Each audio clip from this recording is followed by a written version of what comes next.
مکہ جا رہا تھا، لیکن اس نے بیچ راستے میں ہی اپنے ساتھیوں سے کہا یہ جو 12 لوگ یہاں بیٹھے ہیں یہ جاسوسی کر رہے ہیں ہمارے، اگر ان کو چھوڑ دیا جائے تو یہ مدینے ہماری خبریں پہنچائیں گے، لہٰذا ان کے ساتھ کچھ کرنا چاہیے۔ سال گزرے ہیں مدینہ طیبہ کے، یہ اکثر غزوات میں جنگوں میں ہی گزرے ہیں، اتنی جنگیں ہوئیں، اتنے غزوات ہوئے، لیکن اس کے باوجود بھی بہت سارے اہم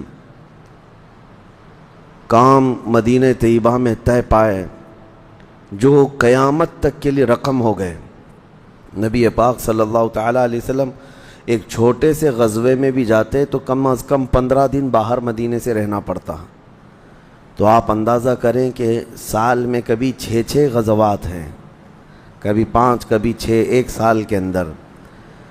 اور دوسری ہجری ہی تھی، جیسے کہ کل میں نے بتایا پہلی ہجری ایک سال ختم ہوا تو دوسری ہجری جب شروع ہوئی تو غزوات شروع ہو گئے، جس میں سے سب سے پہلے سریہ حمزہ، جس کو میں نے کل بتایا تھا پہلی ہجری نہیں وہ دوسری ہجری میں ہے۔ حضرت امیر حمزہ رضی اللہ تعالیٰ عنہ کے ساتھ 30 لوگ نکلے تھے، اور یہ سیف البحر ایک جگہ ہے سمندر کے کنارے، ابو جہل 300 لوگوں کے ساتھ مقابلے میں آیا تھا، لیکن وہ لڑائی نہیں ہوئی۔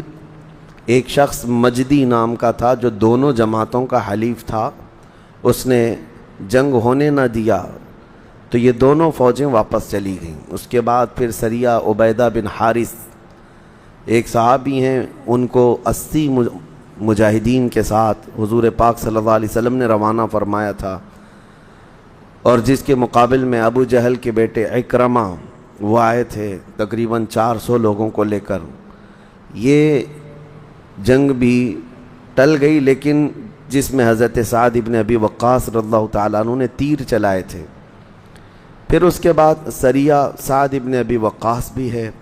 یہ سریہ جو میں کہہ رہا ہوں یہ بھی ایک چھوٹی جنگ ہے۔ پھر غزوہ بوات، جس میں خود نبی پاک صلی اللہ تعالیٰ علیہ وسلم شریک ہوئے۔ پھر غزوہ ابوا ایک جگہ ہے 100 کلومیٹر دور مدینے سے، اس میں بھی نبی پاک صلی اللہ علیہ وسلم گئے۔ پھر غزوہ صفوان ہے۔ یہ 6 جنگیں ہوئی، اس کے بعد جنگ بدر ہوئی۔ یہ سب دوسری ہجری میں ہیں، ہجرت کا دوسرا سال چل رہا تھا، اور رمضان میں ہوئی ہے۔ اس سے پہلے آپ اندازہ کر سکتے ہیں محرم، صفر، ربیع الاول، ربیع الاخر، جمادی الاول، جمادی الاخر، رجب، شعبان، 8 مہینے گزرے، جس میں رجب کا پورا مہینہ تو جنگیں نہیں ہوتی، 4 مہینے جنگ نہیں ہوتی تھی۔ ایک رجب کا مہینہ، پھر دوسرا شوال، ذی القعدہ، ذی الحجہ، یہ ایام حج، ان کو حرمت والے مہینے کہا جاتا ہے۔ ان 4 مہینوں میں جنگ کرنا بہت برا عیب سمجھا جاتا، اور ہے بھی، قرآن نے بھی اس کو ذکر کیا ہے کہ یہ حرمت والے 4 مہینے ہیں۔ عرب برسوں سے ان 4 مہینوں میں جنگیں نہیں کرتے، اپنی تلواریں رکھ دیا کرتے، لیکن ایک جنگ ایسی ہوئی تھی جس کو سریہ عبداللہ بن جحش کہا جاتا ہے۔ ایک صحابی ہیں، حضور صلی اللہ علیہ وسلم نے 12 مہاجرین کو بھیجا تھا ایک جگہ، نخلہ ایک جگہ تھی، وہاں سے کفار کی آمد و رفت پر نظر رکھنے کے لیے کہ وہ کدھر جا رہے ہیں، کدھر آ رہے ہیں، ان کی حرکات کیا کیا ہیں، یہ نقل و حرکت ان کی کفار کی دیکھنے کے لیے عبداللہ بن جحش صحابی کو حضور نے سپہ سالار بنا کر 12 لوگوں کو بھیجا تھا۔ وہ ایسی جگہ تھی جہاں سے کفار مکہ کا گزر روزانہ چلتا رہتا تھا۔ یہ جنگ بدر سے پہلے کی بات میں کہہ رہا ہوں، اور یہ بھی ایک وجہ ہے جنگ بدر کی۔ یہ جو سریہ عبداللہ بن جحش ہے، جنگ بدر کی ایک وجہ یہ بھی ہے۔ 12 لوگ یہ صحابہ وہاں تھے۔ اب اس میں ایک دن ایسا ہوا کہ مکہ کے 2 نامی گرامی لوگ، جس میں عبداللہ حضرمی کا بیٹا عمر، اور ایک دوسرا پہلوان کا بیٹا، اور ایک مغیرہ کا پوتا، یہ لوگ وہاں سے گزر رہے تھے۔ انہوں نے دیکھ کر کے پہچان لیا کہ مدینے سے آئے ہیں، اور آپس میں انہوں نے کہا کہ یہ ہماری جاسوسی پر ہیں، اگر ان کو ہم نے نہیں مارا تو یہ ہماری خبریں مدینے پہنچائیں گے۔ تو وہ لوگ سامنے آئے، اب مسئلہ ان کے ساتھ حضرت عبداللہ بن جہش کے ساتھ یہ تھا کہ وہ ایک پورا قافلہ تھا، عمر الحضرمی کا جو ہے قافلہ تھا پورا، وہ تجارت کا قافلہ لے کر مکہ جا رہا تھا، لیکن اس نے بیچ راستے میں ہی اپنے ساتھیوں سے کہا یہ جو 12 لوگ یہاں بیٹھے ہیں یہ جاسوسی کر رہے ہیں ہمارے، اگر ان کو چھوڑ دیا جائے تو یہ مدینے ہماری خبریں پہنچائیں گے، لہٰذا ان کے ساتھ کچھ کرنا چاہیے۔ حضرت عبداللہ بن جہش کو یہ خبر مل گئی کہ یہ قافلے والوں نے ہم پر نظر ڈال لی، اب کیا کریں؟ مسئلہ یہ تھا کہ رجب کی آخری تاریخ تھی، جنگ حرام ہے، جنگ کرنا اس میں حرام ہے، حرمت والا مہینہ چل رہا ہے۔ تو حضرت عبداللہ بن جہش نے ساتھیوں سے مشورہ کیا، 2 میں سے ایک آپشن ہے ہمارے پاس، اگر ہم نے لڑائی نہیں کی تو یہ ہم سب کو گرفتار کر کے مکہ لے جائیں گے، ہم 12 لوگوں کو قیدی بنا کر کے مار ڈالیں گے، یا اگر ہم جنگ کرتے ہیں تو رجب کے مہینے میں جنگ کرنے کا گناہ اٹھانا پڑے گا، 2 میں سے ایک ہے۔ پھر اس بات پر اتفاق ہو گیا نہیں، جان بچانا فرض ہے، ہم لڑیں گے اور اپنی جان بچائیں گے اور حرمت والے مہینے کا جو کفارہ ہوگا وہ ادا کریں گے اور بارگاہ مصطفیٰ میں اس مسئلے کو رکھیں گے۔ تو انہوں نے پیغام آنے کا انتظار نہیں کیا اور اس قافلے کے ساتھ لڑ پڑے جو تجارت کا قافلہ آیا تھا۔ تو یہ 12 مجاہدین جو صحابہ تھے اس پورے تجارتی قافلے میں جتنے تھے جو لڑنے کے لیے کھڑے ہو چکے تھے، ایسی لڑائی کی کہ ان سب کو مار ڈالا۔ عمر الحضرمی، مغیرہ کا پوتا، سب کے سب موت کے گھاٹ اتر گئے، اور یہ پہلی جنگ ہے جس میں موت ہوئی، یعنی اس سے پہلے تیر بازی ہوئی، تلواریں ہوئی، لیکن جنگیں نہیں ہوئی تھیں باضابطہ۔ یہ سریہ عبداللہ بن جہش جس میں 3 لوگ مارے گئے تھے، بڑے بڑے جو ہیں وہ کفار کے نامی گرامی لوگوں کے بیٹے تھے، اور اس کے بعد حضرت عبداللہ بن جہش کے ہاتھ میں یہ مال غنیمت بھی آیا اور سب لے کر کے مدینے آ گئے۔ حضور صلی اللہ علیہ وسلم سے معاملہ عرض کیا کہ ایسا ایسا معاملہ ہوا ہے، رجب کی آخری تاریخ تھی۔ تو اب حضور پاک صلی اللہ تعالیٰ علیہ وسلم نے فرمایا تم نے جو کیا وہ بالکل ٹھیک ہے، اس لیے کہ تمہاری جان کی حفاظت یہاں بہت ضروری تھی، تم رسول اللہ کی اطاعت میں تھے۔ اب یہ رجب کی تاریخ ختم ہو گئی، شعبان آیا، مکہ میں یہ خبر پھیل گئی عمر حضرمی مارا گیا ہے، مغیرہ کا پوتا مارا گیا ہے، فلاں بن فلاں مارا گیا ہے۔ مکہ میں کھلبلی مچ گئی کہ اتنے بڑے بڑے گھر والوں کو مدینے سے چند لوگ آ کر مار گئے، حالانکہ وہ مارنے کے لیے نہیں آئے تھے لیکن وہ اپنی جان بچانا چاہ رہے تھے۔ یہ مکہ کا جو قافلہ تجارت کا تھا یہ خود زبردستی اترے مقام نخلا میں، اور رسول اللہ کے یہ 12 صحابہ کو مارنا چاہتے تھے لیکن خود مر گئے۔ بات یہی تھی۔ اب مکہ والوں میں انتقام کی آگ بھڑک گئی، کہا کہ انہوں نے ہمارے بیٹوں کو مارا ہے، اب ہم بدلہ لیں گے۔ اسی بدلے کی آگ میں وہ 1000 لوگوں کو لے کر کے رمضان میں بدر تک آئے۔ تو سریہ عبداللہ بن جہش جو ہے وہ بھی ایک سبب تھا جنگ بدر کا۔ جنگ بدر میں وہ اپنے بدلہ لینے کے لیے آئے تھے۔ اب جو جنگ بدر ہوئی اس کی تفصیلات میں نے آپ کو بتا دیا ہے، کیسے کیسے ہوئی، اس جنگ میں کیا کیا معاملات ہوئے۔ بہرحال 17 رمضان المبارک 2 ہجری کو جنگ بدر واقع ہوئی۔ اس میں نبی پاک صلی اللہ تعالیٰ علیہ وسلم کا ایک عظیم درس ملتا ہے، میں آپ کو بتاؤں۔ 2 صحابہ جو جنگ بدر میں شریک نہیں تھے، مدینے سے آئے نہیں تھے، ایک حضرت حذیفہ اور ایک دوسرے صحابی ہیں، یہ کہیں دوسری جگہ سے آ رہے تھے بدر میں جانے کے لیے۔ بیچ راستے میں کافروں کی ایک جماعت نے ان کو پکڑ لیا، وہ بھی بڑے بڑے لوگ تھے کفار۔ یہ دونوں صحابہ کو پکڑ لیا اور کہا کہاں جا رہے ہو؟ یقیناً تم محمد صلی اللہ علیہ وسلم اور ان کے ساتھیوں کی مدد کرنے کے لیے بدر میں جا رہے ہو، جنگ میں۔ حضرت حذیفہ اور ان کے جو ساتھی تھے، ظاہر سی بات ہے جا تو وہاں رہے تھے، انہوں نے کہا ہم جا تو رہے ہیں۔ تو ان کافروں نے کہا کہ اسی شرط پر تم کو چھوڑا جا سکتا ہے کہ تم جنگ میں ان کی مدد کے لیے نہیں جاؤ گے، ورنہ ہم یہاں تمہیں مار ڈالیں گے۔ تو انہوں نے وعدہ کر لیا، حضرت حذیفہ نے وعدہ کر لیا کہ ٹھیک ہے میں وعدہ کرتا ہوں کہ وہاں بدر میں مدد کے لیے نہیں جاؤں گا۔ ان کی جان چھوڑ دی گئی۔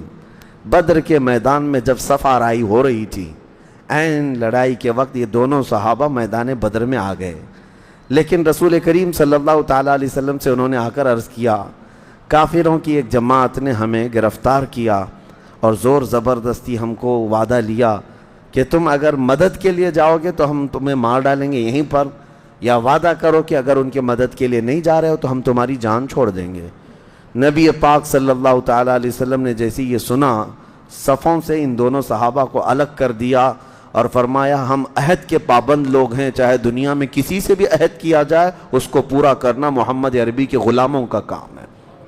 دنیا میں کون ہے آج جو جنگ کے میدان میں سے حضور صلی اللہ علیہ وسلم نے دونوں صحابہ کو الگ کر دیا، کہا جن سے وعدہ کیا ہے اگرچہ وہ کفار کی جماعت ہے لیکن ہم عہد و پیمان والے لوگ ہیں، تو ان دونوں کو جنگ بدر میں شریک ہونے نہیں دیا حضور پاک صلی اللہ علیہ وسلم نے آخری تک، کہ تم نے جو وعدہ کیا اس کو برقرار رکھو۔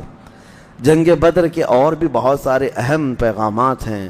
جب یہ ختم ہو گئی تو واپس جب بدر کے لوگوں کو لے کر حضور صلی اللہ تعالیٰ علیہ وسلم تشریف لا رہے تھے مدینے کی طرف، 3 دن تک بدر کے میدان میں آپ نے قیام فرمایا، اور وادی صفرا ایک جگہ ہے وہاں پر مال غنیمت سب کو تقسیم کیا۔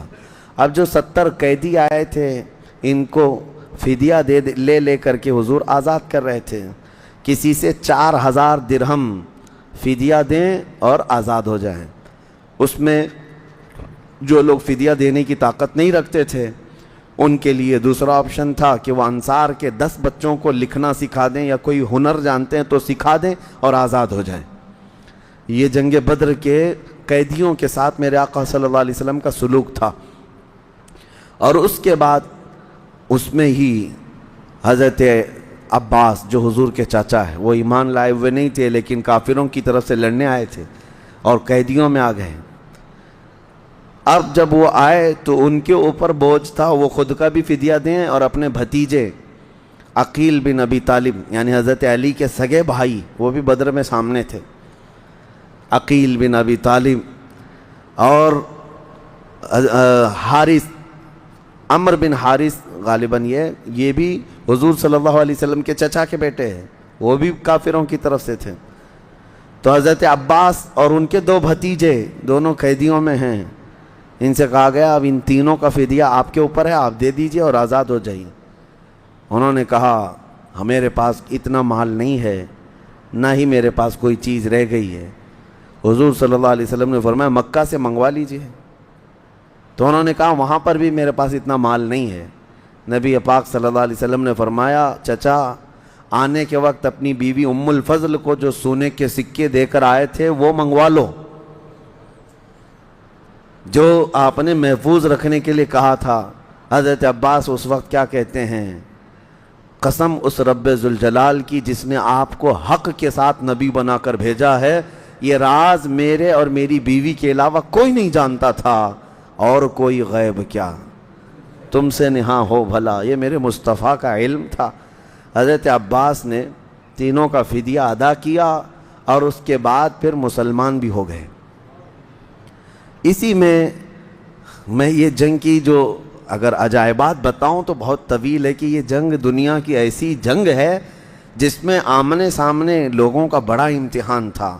ادھر ماموں ہے سامنے بھانجا ہے، ادھر چاچا ہے سامنے بھتیجا ہے، ادھر بھائی ادھر بھائی، ادھر باپ ادھر بیٹا، پورے کے پورے رشتے ہیں۔ حضرت ابوبکر ادھر ہیں، بیٹا ادھر ہے، حضرت عمر ادھر ہیں، ماموں ادھر ہے۔ حضرت عمر رضی اللہ تعالیٰ عنہ کا سگا ماموں ہے ابو جہل، 1-2 نہیں، خود رسول کریم صلی اللہ علیہ وسلم کے داماد ابو العاص حضرت زینب کے شوہر جنگ بدر کے کافروں میں ہے۔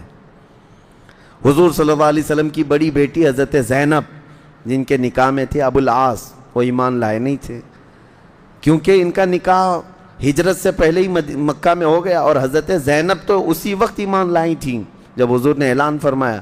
ابو العاص نے کیا کیا، ایمان بھی نہیں لایا اور اپنی بیوی کو چھوڑا بھی نہیں، حالانکہ حضور کی 2 بیٹیاں حضرت رقیہ اور حضرت ام کلثوم، یہ دونوں جو ہیں پہلے حضرت عثمان کے نکاح میں نہیں تھی، عتبہ اور شیبہ کے نکاح میں تھیں، اور ان دونوں نے حضور کے اعلان نبوت کے بعد دونوں کو اپنی بیویوں کو طلاق دے دیا، حضور کی بیٹیوں کو۔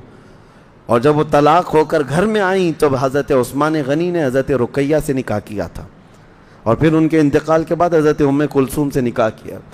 تو کفار میں اس وقت ابو العاص بھی آئے۔ اب ہوا یہ کہ قیدیوں میں گرفتار ہو کر کیا ہے، داماد ہے نبی پاک صلی اللہ علیہ وسلم کا، لیکن انصاف سب کے ساتھ برابر کا ہے۔ اب ان کے فدیہ دینے کا وقت آیا تو ان کے پاس کوئی چیز نہیں تھی، انہوں نے پیغام بھیجا حضرت زینب کو کہ کچھ مال دے کر کے بھیجے، میں پکڑا گیا ہوں۔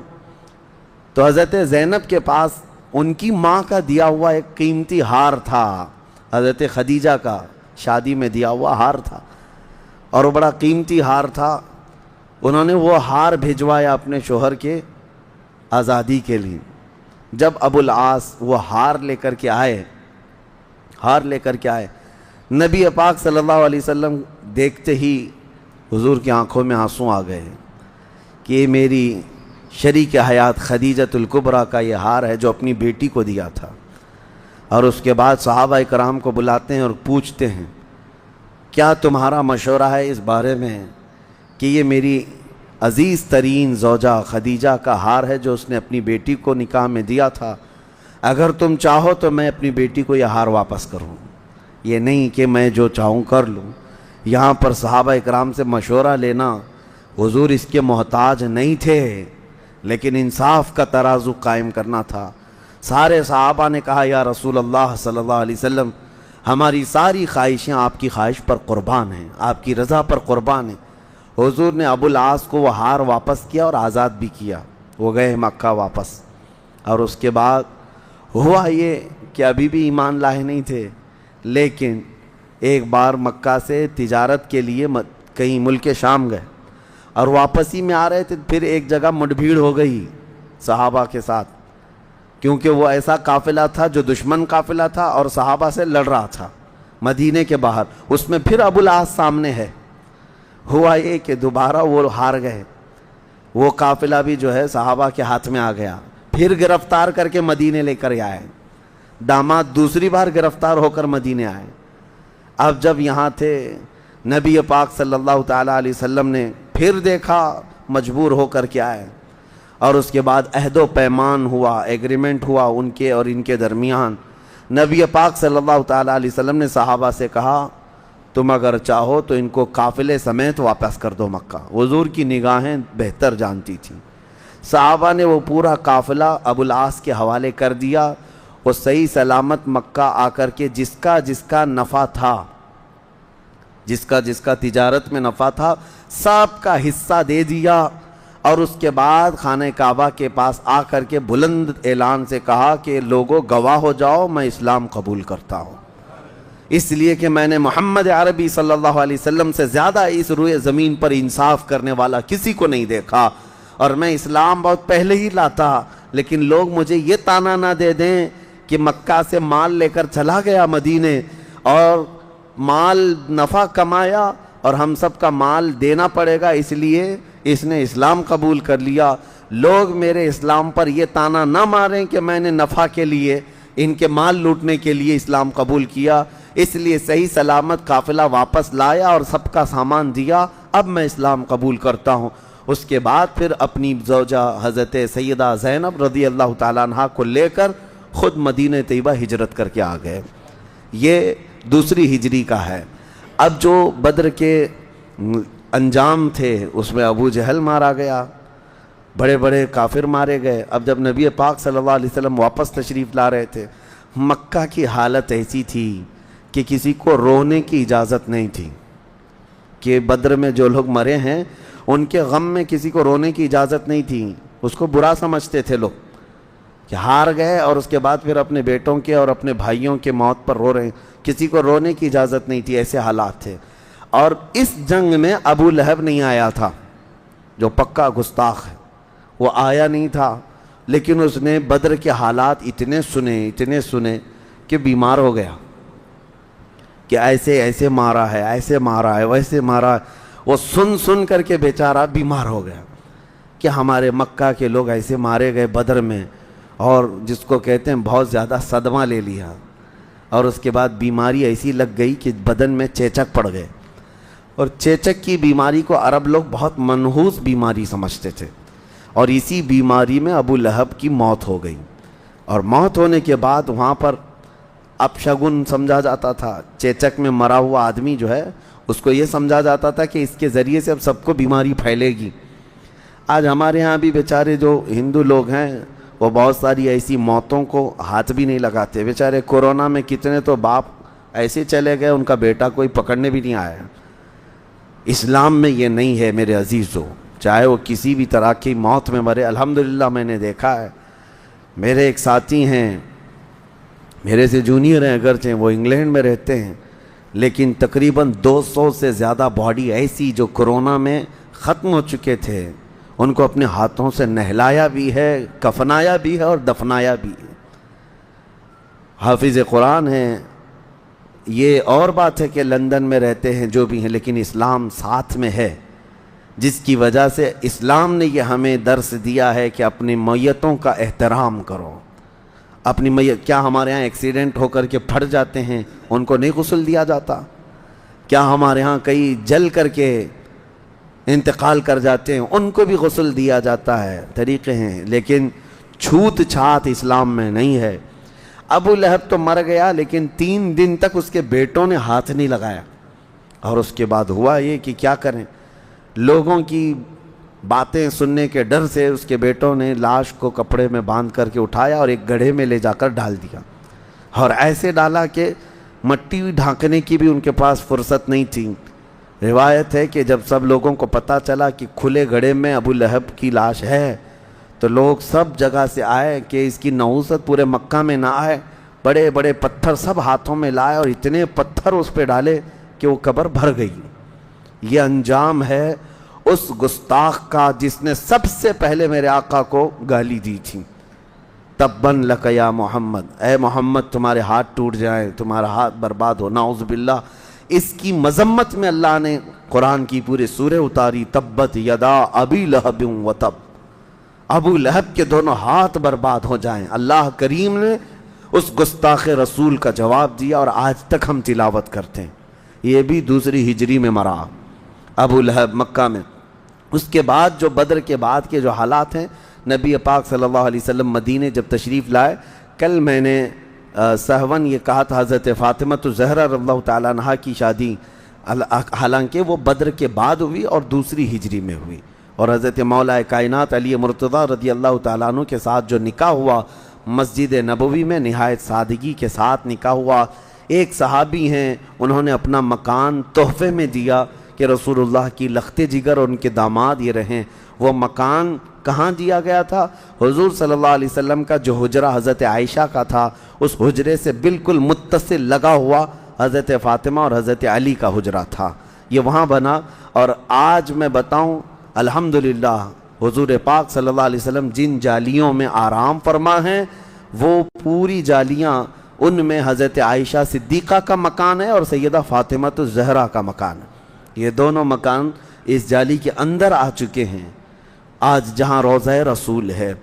حضرت فاطمہ الزہرا کو مختصر جہیز دیا گیا تھا، آپ نے سنا ہوگا، کھجور کے چھال کا ایک گدا تھا، ایک پنچکی تھی، ایک مشکیزہ تھا، اور کچھ سامان جو تھے۔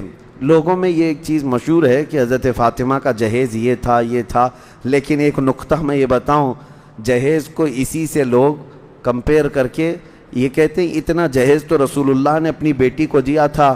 آپ کو یہ بات نہیں معلوم، یہ جہیز جو حضور نے دیا تھا وہ حضرت علی سے کہا تھا کہ یہ پیسے لاؤ اور یہ سامان خریدو، شوہر کے پیسوں سے ہی جہیز خریدوایا گیا تھا۔ ہاں یہ اور بات ہے کہ نبی پاک صلی اللہ علیہ وسلم دونوں کے سرپرست تھے، حضرت علی رضی اللہ تعالیٰ عنہ کے بھی، حضرت فاطمہ الزہرا کے بھی، تو آپ نے نکاح فرمایا اور دونوں کے لیے۔ یہ 2 ہجری کے واقعات ہیں، اور جو اہم واقعات ہیں اس میں یہ ہے کہ اسی 2 ہجری میں رمضان کے روزے فرض ہوئے، 2 ہجری میں ہی زکوٰۃ فرض ہوئی، 2 ہجری میں ہی نبی پاک صلی اللہ تعالیٰ علیہ وسلم نے بہت سارے احکامات جو اسلام کے ہیں وہ فرض قرار دیے۔ نماز تو پہلے فرض تھی، لیکن رمضان کے روزے اور زکوٰۃ یہی 2 ہجری میں فرض کیے گئے۔ یہ 2 ہجری کے اہم واقعات تھے۔ انشاءاللہ اس کے بعد آگے کی تفصیل عرض کریں گے۔ اللہ کریم جب تک زندہ رکھے، رسول اللہ کے جلووں میں زندہ رکھے، اور جب موت آئے تو میرے آقا کے قدموں میں موت عطا فرمائے۔ وآخر دعوانا ان الحمد للہ رب العالمین۔